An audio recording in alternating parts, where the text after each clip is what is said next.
So now that we've got our landing pages set up and ready to go, let's jump into the computer again and we'll have a look at setting up some Facebook ads to send targeted traffic to it. So to set your Facebook ad up, the best thing to do is go into business.facebook.com, sign up for a brand, a business account. It'll link to your personal Facebook, but it allows you to better manage your ads without them being posted from your page. It'll get posted from a business page. The first thing you want to do is choose the ad type. So traffic is basically what we're looking for.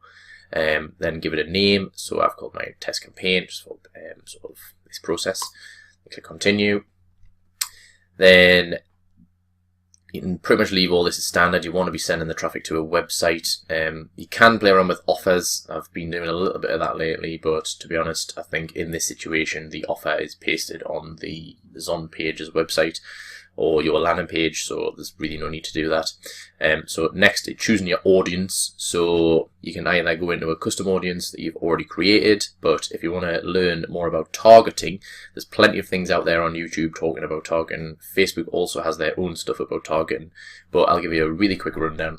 So the best thing to do is choose the country first. So I've chosen United Kingdom. Choose the age range, so you'll know that from your customer avatar. So for dog bowls, I would say that it's probably quite a wide age range. Lots of people are going to buy them. So I would probably leave it open between 18 and probably wouldn't go as high as 65 plus, because then you're going to get everyone over 65 as well. So I would probably cap it out at around 60, possibly 59. Just because I think they're more likely to be e-commerce savvy, if that makes sense, or e-commerce friendly. Then men or women. So I think, again, dog bowls is a pretty universal thing. However, I would probably go to say that more women will buy them than men. I don't know why, but I'm just thinking that off the top of my head. Languages, you can choose that, but I generally leave that open. Then what you'll also want to do is select an interest. So what we can do is, if we look at, for example, dogs, that's probably quite a good interest to start with, so we'll put in that one. 332 million people like that. We can also put in pet food, maybe. Don't know whether that's maybe quite a good one to have. Pet food. Yeah, dog food is another one here that they're saying. Yeah, I love dogs. Yeah, so basically you get the idea. You want to put in a couple of interests, maybe 2 or 3 interests that are related to your product. Quite high top level interests. You don't want to be putting in dog bowls, because people who like pages that are to do with dog bowls probably already have a dog bowl, or they've liked that page because they've recently bought a dog bowl. You want someone who is interested in dogs for obvious reasons. Dog food, maybe they've liked a dog food page, and pet food, so we'll go with those. And then what you want to do to make sure that these people are likely to be Amazon customers is you want to narrow the audience here. So we'll click on narrow audience and we'll type in Amazon. Now there's often a few different ones that come up. The one that I generally choose is this one here, Amazon.com, because it's got, as you can see, 169 million people worldwide like Amazon.com, whereas if you just look at Amazon, it's 4 million.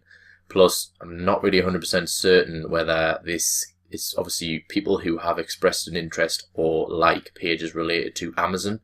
Now, that's not necessarily Amazon.com. That could be, as you can see down here, the Amazon River. So I think it's more likely that if you choose the Amazon.com one, that it's going to be successful. So we'll choose Amazon.com. And what that'll do is it'll narrow down the audience. So I'll delete that back off just so you can see. So when we just selected the interests, we had a potential reach of 11 million people. So our advert with this targeting would potentially go out to up to 11 million people within the UK between 18 and 59, both men and female, who have an interest in these pages, or pages similar to these interests. When we narrow it down and also select Amazon.com, then it goes down to 4 million. So 7 million of those people were potentially liking those types of pages within that sort of age range and location. However, they might not be an Amazon customer. They're more likely to be an Amazon customer if they've liked or have pages that are related to Amazon. So that's just a way of narrowing down your audience. Now, in terms of what size audience you should go for, I I've read lots of things on this, and I think that basically 500,000 is the absolute minimum. I think that a lot of people say that you shouldn't go higher than 2 million because it's too broad. However, I personally think that for this type of ad where we're not in it to make profit in terms of we want it to be super targeted so that we can drive traffic to our e-commerce site and then make the sale, I think yes, in that situation, 500,000, 1 million, 1.5 million people is probably an ideal audience size, because then it's going to be super niched off to that target audience. However, when you're sending people to a page which is then going to screen them and then send them on to Amazon if they are interested, then really you just want as many people as possible. You're going to get cheaper clicks by having a greater size audience. So 4 million, I wouldn't be put off by that. I think if it starts to get up towards 6, 7, 8 million, then yeah, maybe you want to start toning it back. You might want to delete a few interests out of here in order to get it back to sort of a lower than 5 million, to be honest. You can also do things like exclude people who like your page, or you can even like include people who are friends of your page, so that it gives a bit of sort of social proof. Because obviously if you've got 5,000 people like your page and each of them have got 10 friends, then you've got an audience of 50,000 people. However, you've got to have a serious amount of people who like your page in order to get up to 4 million. Obviously people do have more than 10 friends, but you get the idea. What I then suggest is you save the audience and give it a name, because you'll probably more than likely come back and use this later on, and it just means you don't have to put all the information in again. And I would generally say give it a name like the country code, the age that you've done, and then just an idea of the topic that you've chosen so that you can easily find it later on. So then we'll move down to placements. Now placements is quite an important one, because as standard, Facebook will just put you everywhere. So they'll put you on Instagram, they'll put you on Facebook, they'll put you in the right column, they'll put you on the news feed, they'll put you in mobile, but they'll also put you in the audience network, which is not a good place to be. It's like often you'll see these ads within like apps, games. Your kid will be playing on something on their iPad and an app will pop, like an advert will pop up, and you just think it's just a total waste of money, in my opinion. I think some people make them work, but I personally don't think that they work very well. So what I always do is edit the placements. I'll go to mobile only for the 100% reason that if you run ads to both, what you'll see is that 95% of your ads actually get served on mobile, and most of your results will come from mobile anyway. So whenever I'm building pages, like on Zon pages, it's a good idea to have a look at them on your mobile to make sure they look okay, because most of your traffic will come from mobile, and selecting mobile only just sort of cuts the corner.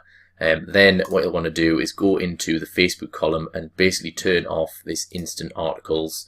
You'll not get right column because you've selected mobile only, and you'll not get in-stream videos because it's mobile only. So that's Facebook done. And then Instagram, you'll want to just leave it as a feed. It's fine to be on Instagram as well. I don't see any problem with that. The audience network, turn that off. And then the last one within here is specific mobile and operating devices. Doesn't matter which device, so Android or iOS, but you want to do this only when connected to Wi-Fi. Because if you think about it, if you are at the bus stop and you're on your phone and you're on 4G or 3G or LTE or whatever it's called, then the bus comes when you're in the middle of looking at this ad or on the landing page. It's very unlikely that you're going to convert. Whereas if you're connected to Wi-Fi, chances are you're in a stationary position. You may be at home, you may be at work. You've got a bit more time. So that's a good little way to make your ads convert better. Plus, when they do get to your landing page and they've got your discount code, that you want to make it nice and easy for them to then have a lot of time to be able to go on Amazon and purchase the product. So tick that one, only when connected to Wi-Fi. Daily budget, it's personal preference. I normally just leave it as what it is, 20 quid. You can always up it and put it down later on, and then run my advert continuously. Yeah, you want to run it from, well, saying that, you want to run it from when your product lands at FBA. However, if you set a start and end date, then you have to put an end date in as well as a start date, and you want it to run continuously until you feel it's not appropriate for it to run anymore, which we'll talk about later in the monitoring section. So what I do is I select this, run my advert continuously starting today, and then as soon as I'm finished this process of setting it up, I'll pause the ad. It'll still allow it to go through and be approved by Facebook, because all ads have to be approved to make sure that they're like not containing swearing or nudity and things like that. but it means that once it is approved, then I can just unpause it and instantly it'll start serving up to customers. So I would suggest you just leave it as that.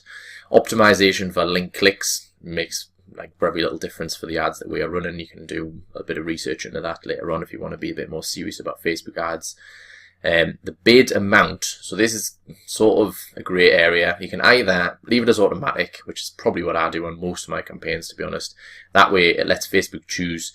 I always click into manual just to see how much it's suggesting as a bid, so that you can say, right, okay, well, this audience for dog bowls is probably going to cost me about 32p per click. Well, that's not actually true. That's the standard bid. You'll probably more likely pay a lot less than that, like 5 or 6 pence a click. But this is what it's suggesting as a bid. So you can then play around with that audience, and then it might say, well, actually, if you're going after cat bowls, then it's only 10 pence suggested bid, which will give you an idea that maybe you want to get some cat bowls, like you can target some of those and send people through. But if your keyword is dog bowls, stick with dog bowls and just leave it on automatic. The rest of the options you can just leave as standard and then press continue.